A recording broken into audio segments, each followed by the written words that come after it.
Good evening, this is the LD News at 10, or whatever time you're watching this video. And now your host, LaserDude99.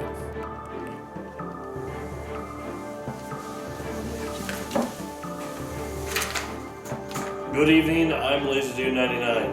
Recapping our top story, Jake Gyllenhaal is nuts! The laser is 'cause I like sci-fi. The dude is 'cause I am a rad guy. 99 is 'cause I like Wayne Gretzky. That's why I'm LaserDude99. Laser time and we're gonna do a review. Yes, we're gonna review and talk about movies and comics too. Let's all go on to review.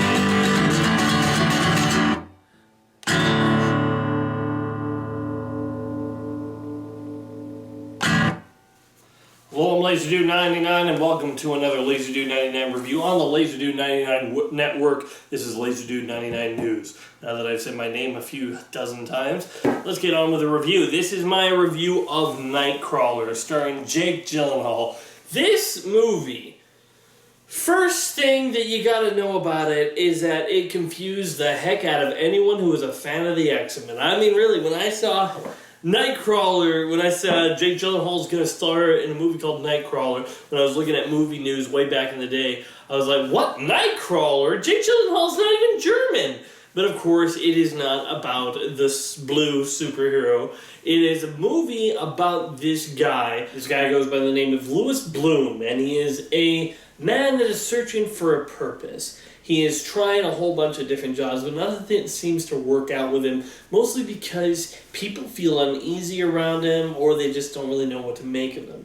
But one night, while driving, he comes across these guys pulling a freelance news camera job. They are recording a car crash and getting close graphic shots, and just recording that, and then they're going to sell it to a news station. He sees this and he decides, this is what I want to do. Now you can tell right off the bat with this movie, there's something really, really special about the way Jake Gyllenhaal is doing this performance. I mean, my gosh. I don't even need to wait. And the Oscar nominations, Jake Gyllenhaal, Nightcrawler. I mean, it's going to be right there. I mean, geez, this guy, in the beginning, he just sees them, you know, these camera guys getting in close, recording all of this footage, and leaving, and then selling it and making money. And he sees that he wants to do this. The best part about his performance in this is because he plays this character that is, like, so intelligent, but yet so out of touch with reality.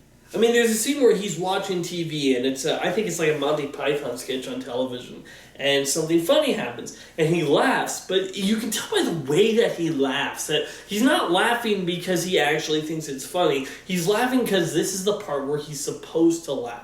You know, he feels like he's trying to blend in and figure out how humanity works, but he doesn't actually understand it himself. He's constantly, throughout the movie, quoting inspirational phrases and messages, and is talking to people like a professor always talks to their students in class, you know, would say, oh, I believe if you put your head down and you try to your best at something, you'll be able to accomplish anything. But he says it in such an unnerving way that it really makes you feel uneasy about this character because he's so odd that it's just like, okay, you're saying these things, but I don't actually get the feeling that you believe them personally, or if you do, you believe them without any exceptions.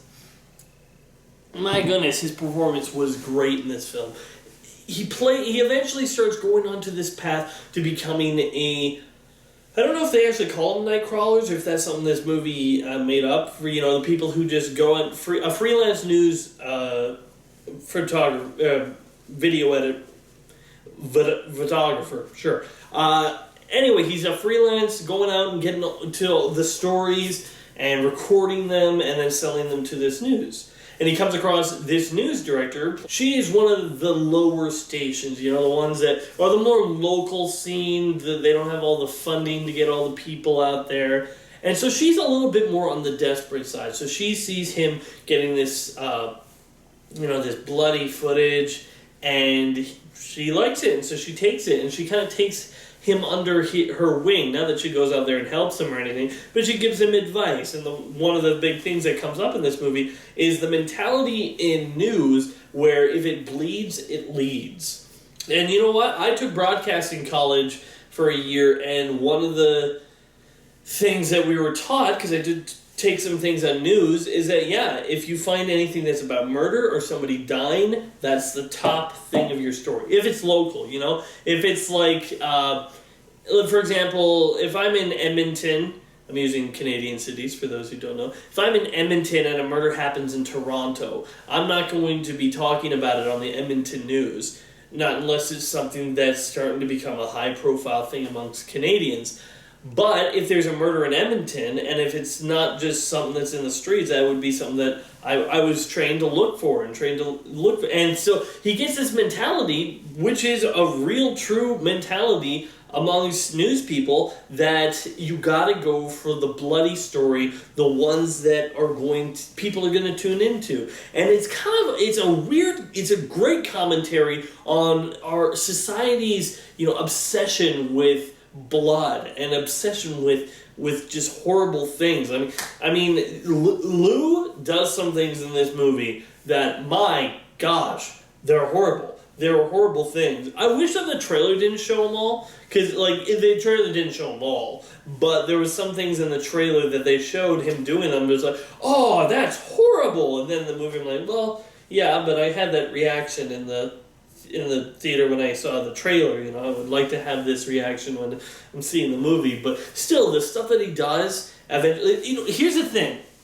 When he starts out and is his first night trying to be this Nightcrawler video news guy, he sucks. And he sucks a lot, and you're just like, he's going to the wrong crimes, he doesn't know what does what, and so you're like, oh man, he might be a little bit of a creep, but I hope he does better at his work.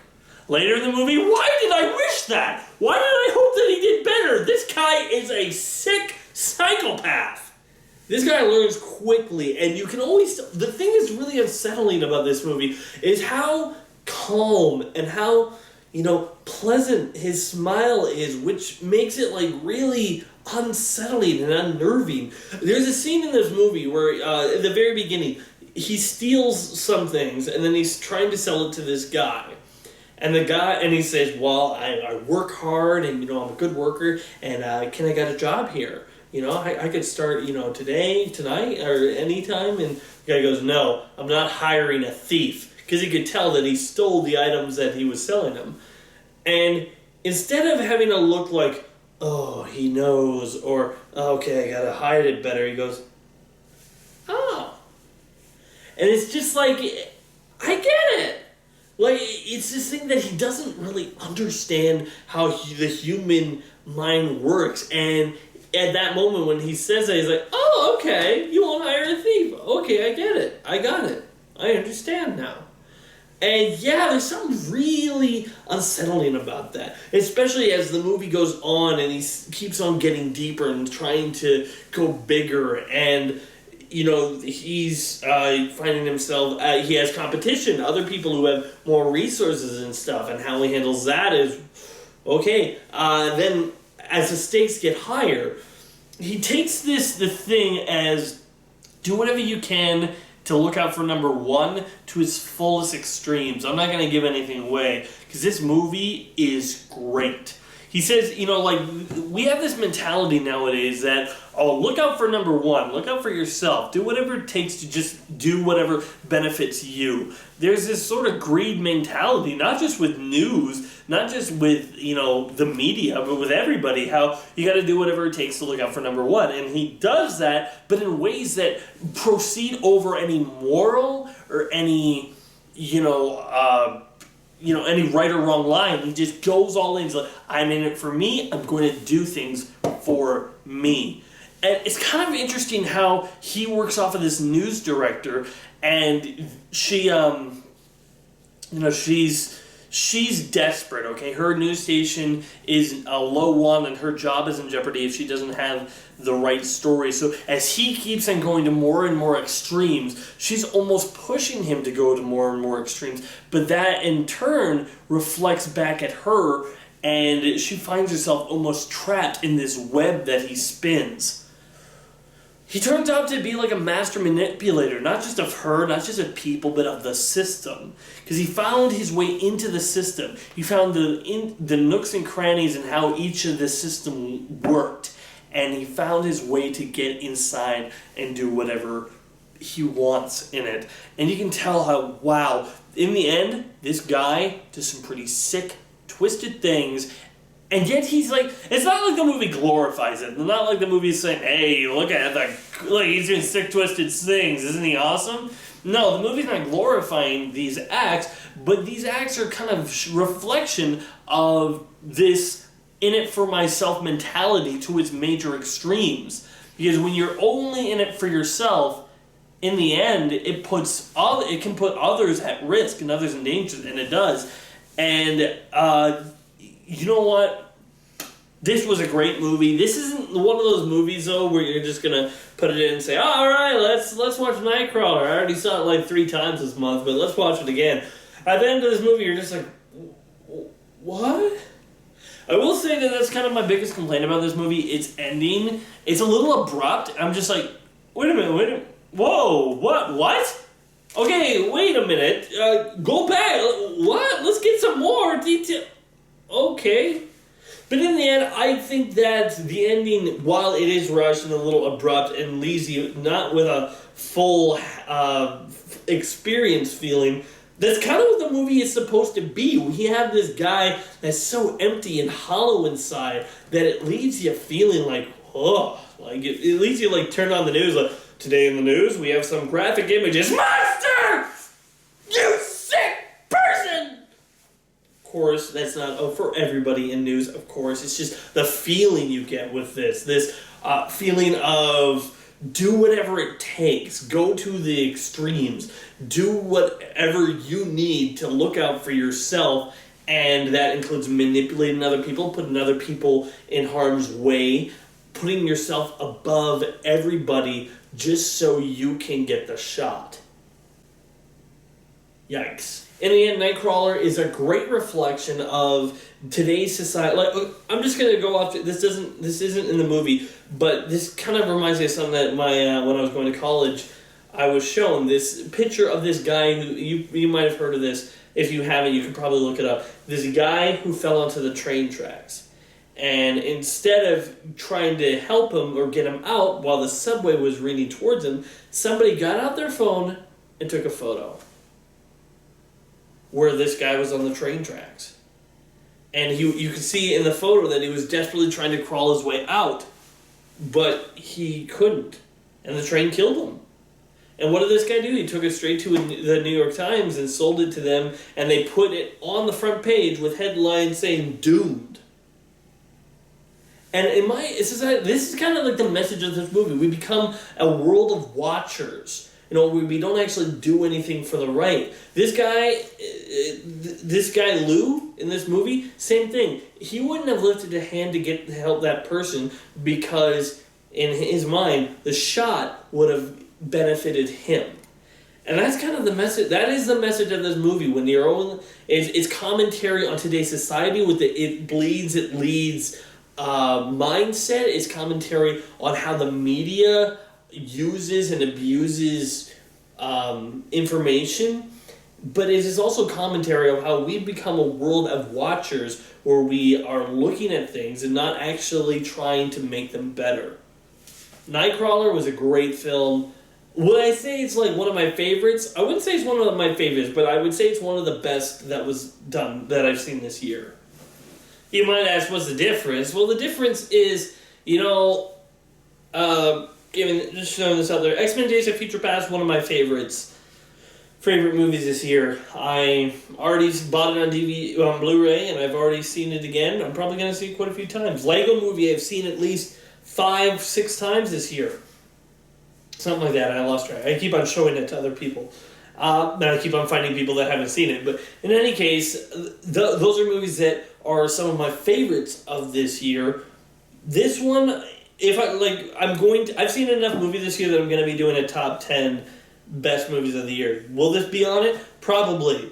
But it's not like one of these movies that I'm going to watch over and over, because it's a lot of stuff going on, a lot of emotions, a lot of uneasy feelings, and in the end you just feel like, oh man, what the heck was that? But in the end, that's kind of what the movie was going for. So, well, I'm giving Nightcrawler a 8.5 out of 10. So thanks for watching, everybody. And I just want you guys to know that just because this guy in this movie was part of the media and was a psychopath, it doesn't mean that everyone with a camera is crazy. Oh, it's probably the pizza guy. I'm gonna get my pizza for free. See you around. Here's your pizza, sir. Oh, why does this keep happening to me? Be sure to check out more of my other videos on my channel, and wait for more coming soon.